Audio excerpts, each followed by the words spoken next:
Hello students, myself Pankaj Sharma from Praxis Vidyapeeth Rodhauli Basti. Students, yesterday you have studied about is MR was where, will and shall as a main verb. How we can use as a main verb of these helping verbs. Today the second topic. Today our topic is use of the verb have as main verb. ये have अक्सर हम लोग perfect tense में, present perfect tense में has और have का use करते हैं और पास्ट परफेक्ट टेंस में हैड का यूज़ करते हैं या हेल्पिंग वर्ब के रूप में यूज़ करते हैं. लेकिन इनका यूज़ मेन वर्ब के रूप में होता है और ध्यान रखना जब इनका यूज़ होगा तो ट्रांसिटिव वर्ब के रूप में. Is am are was were जो अभी आपने पढ़ा वो इंट्रांसिटिव, यानी वहाँ पे ऑब्जेक्ट नहीं होता, लेकिन ये ट्रांसिटिव वर्ब के रूप में यूज़ होते हैं. हैज़ हैव हैड, इसमें मेन जो है वो हैव है. ये प्रेजेंट टेंस में हैज़ और हैव यूज़ होता है, हैज़ सिंगुलर के लिए और हैव प्लूरल के लिए, और हैड जो है ये पास्ट टेंस में. इसका जो शाब्दिक अर्थ होता है ये होता है रखना या पास होना या अधिकार में होना.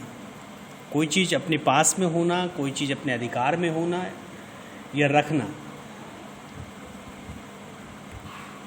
तो इसका मीनिंग ये हुआ कि समथिंग है पजेशन. पजेशन ये दिखाता है. पजेशन मीन्स, जैसे मैं यहाँ पे एक एग्जांपल लिख रहा हूँ कि मेरे पास एक कार है. अब मेरे पास एक कार है, ये सेंटेंस पढ़ने के बाद आपको क्या लग रहा है कि यहाँ कार के ऊपर अधिकार मैं जता रहा हूँ, रखने का अर्थ आ रहा है. तो इसका ट्रांसलेशन होगा आई हैव अ कार. अभी मैंने आपको बताया कि ये ट्रांसिटिव वर्ब के रूप में काम करते हैं. कैसे? सब्जेक्ट है, ये वर्ब है, ये सब्जेक्ट है, ये वर्ब है, मेन वर्ब, यहाँ हेल्पिंग वर्ब नहीं है, और आकार क्या हुआ? ऑब्जेक्ट. ट्रांसिटिव मतलब क्या होता है? सकर्मक क्रिया जिसके साथ ऑब्जेक्ट हो. तो इसमें 2-3 पॉइंट्स आपके समझ में आया कि हैव वर्ब जब मेन वर्ब के रूप में यूज़ होगा तो वो ट्रांसिटिव वर्ब होगा.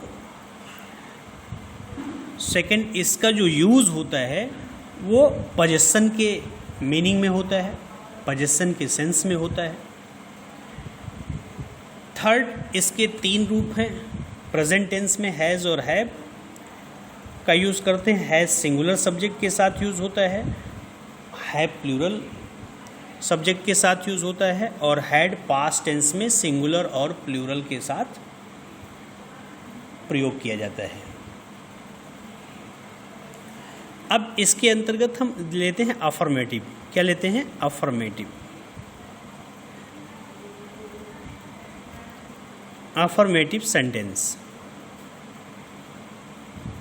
अब अफर्मेटिव सेंटेंस, इसका भी जैसे रूल्स वहाँ था, अभी इसके पहले जो आपने पढ़ा, देखिए सेंटेंस का जो सिस्टम होता है वो सिस्टम सेम है. क्या सिस्टम होता है? मेन सिस्टम होता है सेंटेंस का सब्जेक्ट, वर्ब, ऑब्जेक्ट. यही तो होता है ना. अब इस वर्ब में कहीं हेल्पिंग वर्ब आ जाता है, कहीं मेन वर्ब हो जाता है, तो इसका भी सिस्टम सेम हुई, सब्जेक्ट, वर्ब और ऑब्जेक्ट. इस सिस्टम को, ये रूल है इसका. जैसे आपने कहा कि उसके चाचा के पास कई नौकर हैं. एक सेंटेंस और लेता हूँ. उसके चाचा के पास कई नौकर हैं. प्रेजेंट टेंस में है तो है अगर था शब्द आया है तो हैड का यूज़ होगा प्रेजेंट टेंस में, और है शब्द आया है लास्ट में, इसका मतलब ये प्रेजेंट टेंस में यूज़ होगा, और था शब्द आया है तो पास्ट टेंस में यूज़ होगा। अब जैसे इसमें सब्जेक्ट क्या है, उसके चाचा, ये आपका सब्जेक्ट है। सब्जेक्ट के स्थान पे यानी कि आप लिखेंगे हिज अंकल। अब हिज अंकल सिंगुलर है या प्लूरल? सिंगुलर है तो हैज़ उठा लीजिए, हिज अंकल हैज़। कई नौकर, ये आपका ऑब्जेक्ट है, कई को मैनी से बताते हैं, मैनी, और नौकर means servant, many servants. Affirmative समझ में आ गया? जैसे एक पास्ट टेंस का लेते हैं, मेरे सिर में दर्द था, मेरे सिर में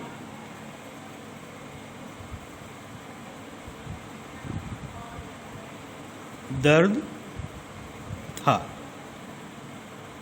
तो था शब्द आया, इसका मतलब क्या हुआ, पास्ट टेंस में जाएगा, यानी आई हैड। पास्ट टेंस में केवल हैड यूज होता है, चाहे सब्जेक्ट सिंगुलर हो और चाहे प्लूरल हो। तो आई हैड अ हेडेक।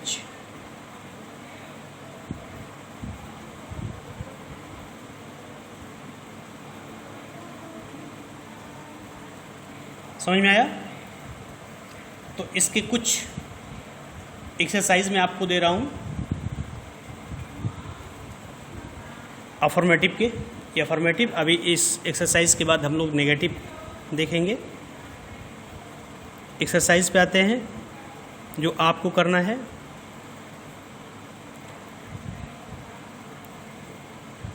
मैं बोल रहा हूँ, उसके पास बहुत धन है, बहुत धन है। दूसरा, मैं ऐसे सीधे सीधे लिख रहा हूँ, खरगोश के कान लंबे होते हैं,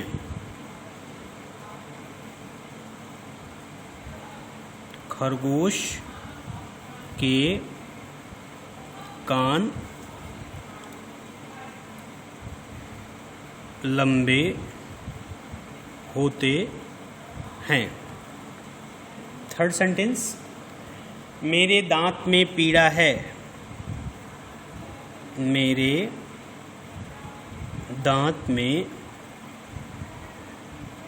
पीड़ा है। फोर्थ सेंटेंस, इस कमरे में 2 खिड़कियां हैं, इस कमरे में 2 खिड़कियां हैं। फिफ्थ सेंटेंस, यहाँ लिखते हैं उसके पास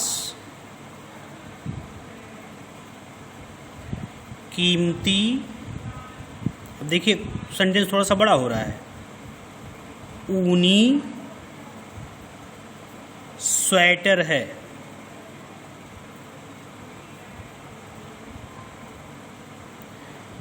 सिक्स सेंटेंस लेते हैं,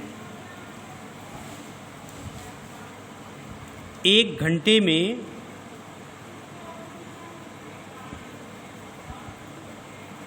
60 मिनट होते हैं।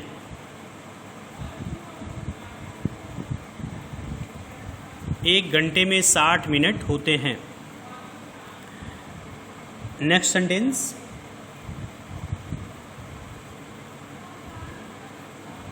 इस पुस्तक में 360 पेज हैं। पेज को इंग्लिश हिंदी में क्या बोलते हैं? पेज तो आपका इंग्लिश वर्ड है, इसको बोलते हैं पृष्ठ। अगला एक और सेंटेंस लेते हैं, बुलबुल की आवाज़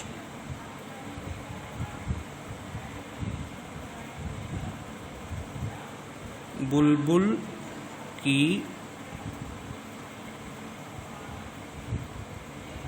आवाज़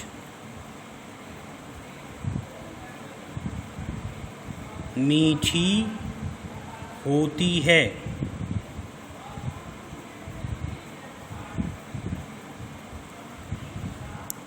तो ये सेंटेंस हुए। अब आते हैं नेगेटिव पे। अगर ये अफर्मेटिव आपको समझ में आ गया है तो नेगेटिव सेंटेंस आपको एकदम समझ में आ जाएगा। इसमें कुछ वर्ड मीनिंग मैं आपको बता दूं। तो बहुत धन, ये एक आया है, इसकी वर्ड मीनिंग होगी मच मनी। दांत में पीड़ा, अभी आपने यहाँ हेडेच पढ़ा है, तो दांत में पीड़ा का आपको टूथ एच।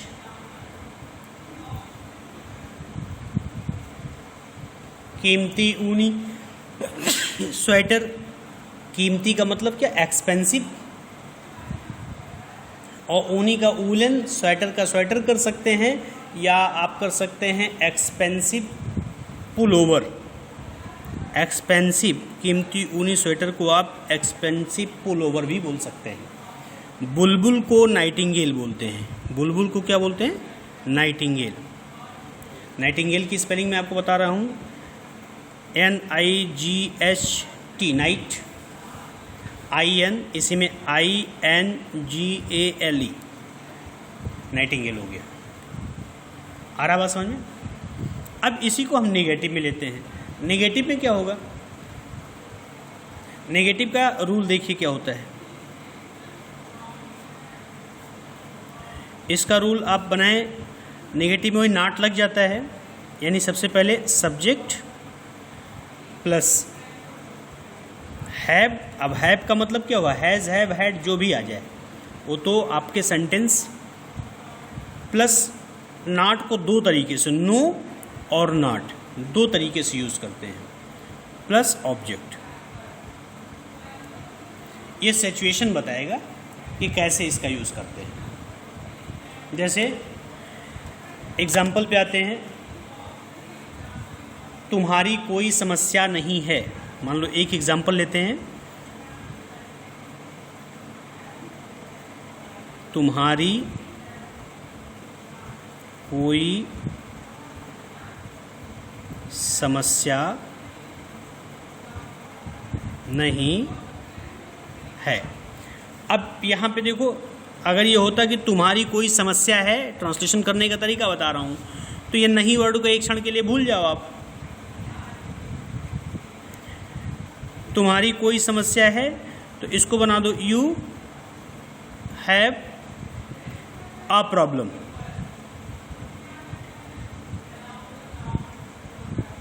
लेकिन नेगेटिव है तो यू हैव नो प्रॉब्लम हो जाएगा, अ कट जाएगा, यू हैव नो प्रॉब्लम।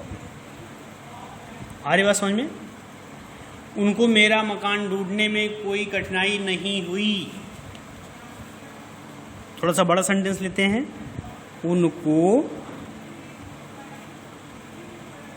मेरा मकान ढूंढने में कोई कठिनाई नहीं हुई। अब यहाँ पे देखो, यहाँ हुई शब्द आया हुआ है। अब यहाँ पे ये डिसाइड करना थोड़ा सा मुश्किल हो सकता है आपके लिए कि प्रेजेंट टेंस में या पास्ट टेंस में, लेकिन मकान ढूंढने का जब कहा जा रहा है तो मकान ढूंढने का कार्य उसके पहले हुआ होगा, और जो काम पूर्व में हो चुका है वो पास्ट टेंस का होगा। तो यहाँ पे क्या होगा, हैड का प्रयोग होगा, यानी उनको, इसकी इंग्लिश क्या होगी, दे, और इसके बाद हैड। नो डिफिकल्टी कर दो या नो प्रॉब्लम कर दो। They had no difficulty in searching my house. In searching my house. तो नेगेटिव भी आपको समझ में आ गया होगा। अब एक काम आपको करना है, थोड़ा सा वर्क मैं आपका बढ़ा रहा हूँ कि ये जो अफर्मेटिव वाले सेंटेंस हैं, इसका अफर्मेटिव भी कीजिएगा, इसका नेगेटिव भी कीजिएगा। और नेगेटिव के जो सेंटेंस मैं आपको दे रहा हूँ इसका नेगेटिव इसका भी दोनों होगा, यानी अफर्मेटिव और नेगेटिव दोनों किया जाएगा।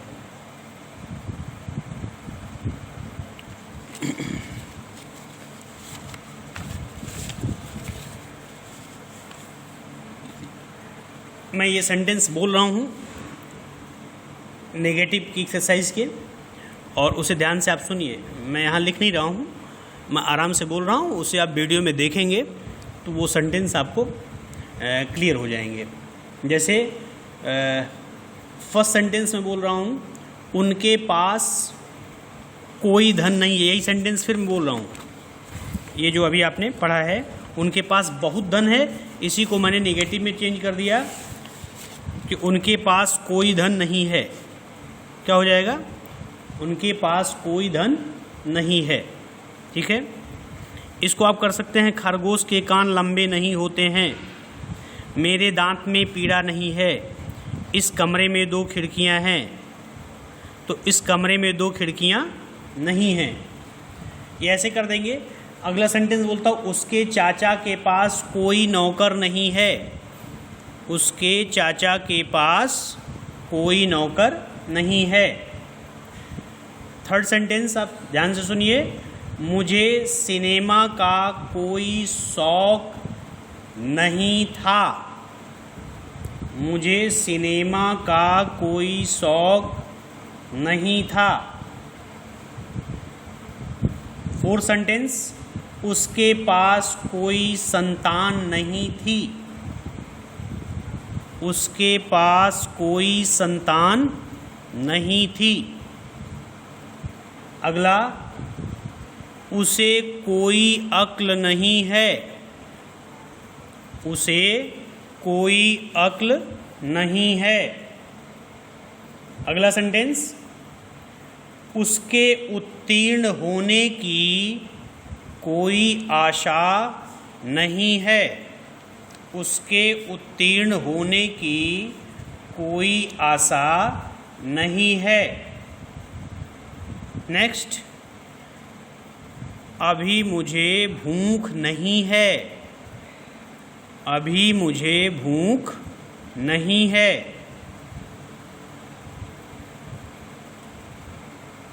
अगला, उससे मेरा कोई लेन देन नहीं है। अब यहाँ पे कुछ हार्ड मीनिंग मैं आपको बता दे रहा हूँ, ध्यान से देखिएगा। ये थोड़ी सी हार्ड मीनिंग जो अभी मैंने बोला है, पहली बात तो उसके पास बहुत धन का मैंने आपको बताया था, और जब कोई धन नहीं है नेगेटिव आएगा तो नो मनी हो जाएगा। नो मनी, कोई धन नहीं है, कोई नौकर नहीं है, नो सर्वेंट।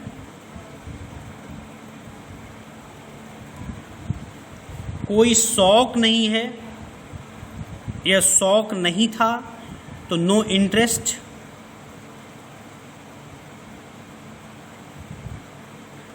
कोई संतान नहीं, नो इशू। No issue. अक्ल की अंग्रेजी क्या होगा जानते हैं? सेंस।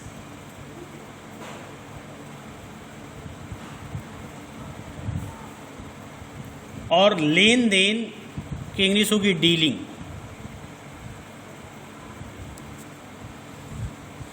डीलिंग्स। तो ये आपकी मीनिंग है। अब आते हैं थोड़ा सा इस हैज़ और हैव के प्रयोग में इंट्रोगेटिव और नेगेटिव का, सॉरी इंट्रोगेटिव सेंटेंस का। देखते हैं इंट्रोगेटिव सेंटेंस कैसे होंगे इसमें।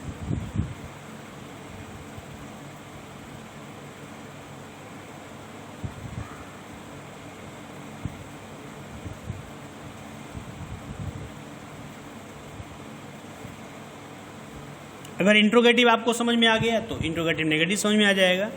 इस एम आर वाले सेंटेंस अगर ये आप समझे हैं तो सेम वही प्रोसेस यहाँ भी होना है। इसका रूल लिखते हैं। रूल देखिए क्या होगा। रूल में इंट्रोगेटिव के 2 रूल होते हैं। मैंने आपको पहले बताया था एक ऐसे सेंटेंस जिनकी स्टार्टिंग क्या से होती है, यानी क्वेश्चन वर्ड सबसे पहले आता है, एक ऐसे सेंटेंस जिसमें क्वेश्चन वर्ड बीच में आता है। तो जब क्वेश्चन वर्ड पहले होता है तो वर्ब से स्टार्टिंग करते हैं, और जब क्वेश्चन वर्ड बीच में आता है तो उस क्वेश्चन वर्ड की इंग्लिश लिखते हैं। जैसे पहला वाला देखिए, फर्स्ट मैं ऊपर लिख रहा हूँ। अगर क्वेश्चन वर्ड सबसे पहले आया है, सेंटेंस की स्टार्टिंग क्वेश्चन वर्ड से हुई है, तो सबसे पहले क्या होगा? हैव। अब हैव का मतलब यहाँ हैज़, हैव, हैड तीनों है। टेंस के हिसाब से आप अपना काम करेंगे। प्लस इसके तुरंत बाद क्या लगाएंगे? सब्जेक्ट। क्या लगेगा? सब्जेक्ट।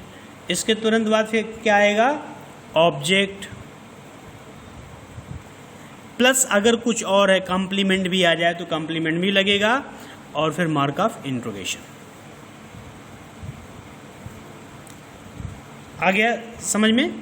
और दूसरा जो टाइप है उसमें सबसे पहले जब क्वेश्चन वर्ड बीच में आ रहा है तो सबसे पहले क्वेश्चन वर्ड, ठीक है, क्वेश्चन वर्ड नहीं, उसको हम WH से भी इंट्रोड्यूस करते हैं। तो क्वेश्चन वर्ड, फिर इसी चीज़ को सीधे ऐसे उतार दीजिए, plus have plus subject plus object plus अगर कुछ और है तो यहाँ जुड़ जाएगा, और फिर मार्क ऑफ इंट्रोगेशन। अब आते हैं एग्जाम्पल पे इसके। एग्जाम्पल में देखिए, मैं एक बहुत साधारण सा सेंटेंस ले रहा हूँ। क्या, देखिए, क्या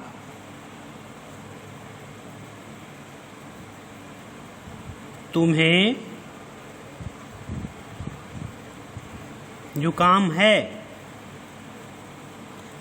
अब ये सेंटेंस आपके सामने एकदम सामान्य सा है। अक्सर आप, अच्छा तुम्हें जुकाम है, जुकाम हम लोग बोलते हैं, जबकि वास्तविकता में इन रियलिटी वो जुकाम बोला जाता है, जुकाम, ठीक। अब देखो सबसे पहले क्वेश्चन वर्ड आया हुआ है, तो हमको कौन सा रूल लगाना है? पहला, फर्स्ट वाला रूल। तो सबसे पहले इसके सब्जेक्ट को देख लिए, तुम्हें। तुम्हें की इंग्लिश क्या होगी? यू। यू हमेशा प्लूरल नंबर में होता है, इसका मतलब यहाँ क्या आ जाएगा? हैव।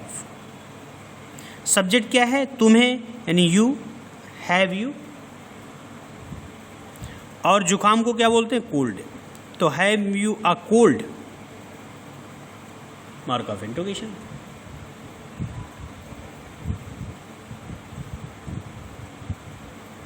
एक थोड़ा सा कठिन सेंटेंस लेते हैं।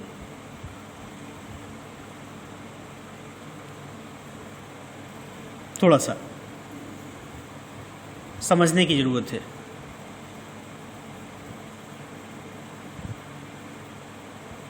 किसकी जनसंख्या ज़्यादा है?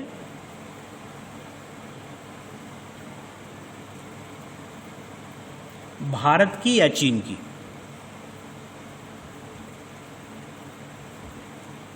भारत की या चीन की? अब इस सेंटेंस को अभी मैंने आपसे बताया कि अगर क्वेश्चन वर्ड की स्टार्टिंग पहले हो रही हिंदी सेंटेंस में तो हेल्पिंग वर्ब से शुरू करेंगे। तो उसके हिसाब से तो यहाँ पे किसकी शब्द ये क्वेश्चन वर्ड पहले आया हुआ है, लेकिन नहीं, सेंटेंस का स्टेटस, उसका सेंस किस रूप में आ रहा है, उस स्टेटस को देखना है। यहाँ इस सेंटेंस में ये वर्ड पहले तो आ गया, लेकिन ये वर्ड ऐसे भी आपके भारत या चीन की जनसंख्या में से, भारत या चीन की जनसंख्या में से किसकी जनसंख्या ज़्यादा है, या ऐसे बोल सकते हैं, इसका मेन सेंटेंस है भारत या चीन में से किसकी जनसंख्या ज़्यादा है। ये थोड़ा सा आपको भ्रम में डालने के लिए, सस्पेंस में डालने के लिए इस तरह के सेंटेंस एग्ज़ाम में आपके सामने रखे जाते हैं। तो उसके मेन सेंस को समझना है। इस सेंटेंस का जो मूल रूप है वो ये है, सेकंड वाला। यानी यहाँ पे देखिए क्वेश्चन वर्ड बीच में आ रहा है और यहाँ सिर्फ आपको भ्रम में डालने के लिए इस तरह से यहाँ डैश लगा करके और सेंटेंस को दूसरे तरीके से आपके सामने प्रस्तुत कर दिया गया। तो ऐसी स्थिति में आप इससे बचिएगा, यानी यहाँ पे सेकंड रूल लगेगा। तो सबसे पहले क्या है, किसकी, तो व्हिच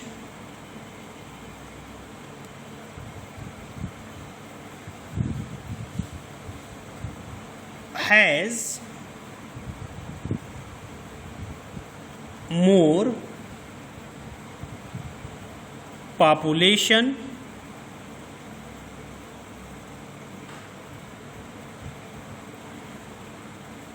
ऐसे इसी फॉर्म में लिख दीजिए, इंडिया और चाइना।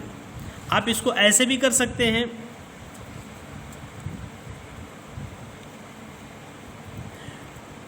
दूसरे तरीके से, which has more population between India and China। आ रही बात समझ में? तो ये इंट्रोगेटिव हो गया। इंट्रोगेटिव नेगेटिव, जैसे आप अब मान लीजिए इसमें इंट्रोगेटिव नेगेटिव आ जाए, ये इंट्रोगेटिव सेंटेंस, यहीं पे आपको एक एग्जांपल दे रहा हूँ। इंट्रोगेटिव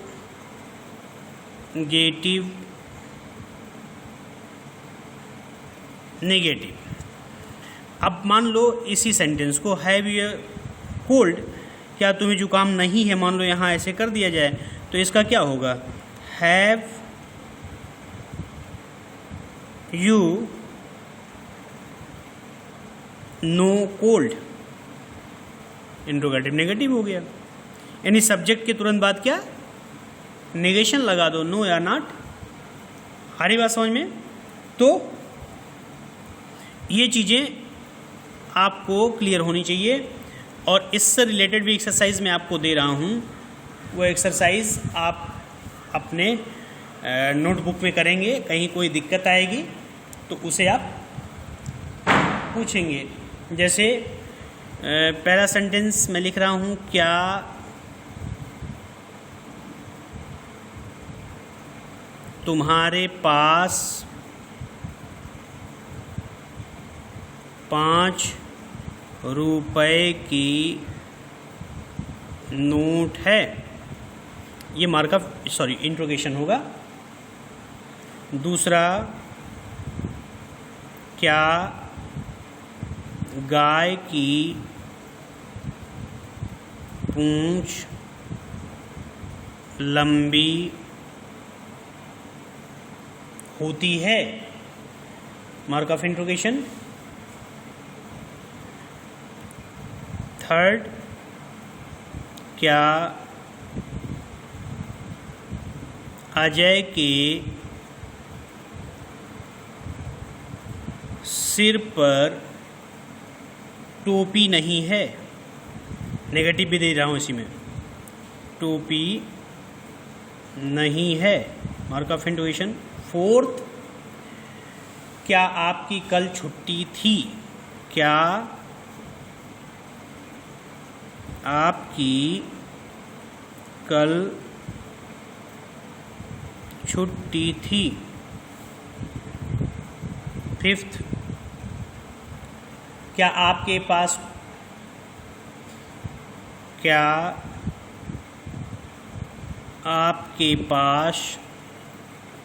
कोई फालतू, थोड़ा सा सेंटेंस जानबूझ करके मैं बड़ा कर रहा हूँ, समय नहीं है।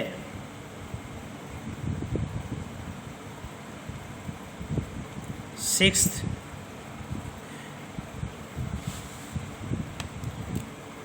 क्या तुम्हारे पास लिखने के लिए कोई कलम नहीं था। नेक्स्ट सेंटेंस, क्या उसे तेज बुखार नहीं था। एक सेंटेंस और लेते हैं, जैसे अभी ये सेंटेंस हमने किया है, इस तरह का सेंटेंस है, किसके पास ज़्यादा संपत्ति है। किसके पास ज़्यादा संपत्ति है, डैश, मुकेश अंबानी के पास या अनिल अंबानी के पास। मुकेश अंबानी के पास या अनिल अंबानी के पास। तो ये आपको समझ में आ गया होगा स्टूडेंट्स। ये एक्सरसाइज आपको करने हैं। ये क्लास 6 से लेकर के 10 तक के सारे बच्चों के लिए कॉमन वीडियोस है, और ये क्लास 10th के स्टूडेंट्स ध्यान दें कि चूँकि आपका कोर्स पूरा हो चुका है, इसलिए अभी ये ग्रामर का टर्म ही, ग्रामर की एक्सरसाइज और ये लेक्चर्स ही आपके पास जाएंगे। तो ये आपका मेन है, और सभी लोगों का 6th, 7th, 8th और 9th के सबऑर्डिनेट वीडियो है। ये आपका जो कोर्स का वीडियो जाएगा, इसके साथ साथ ये भी आप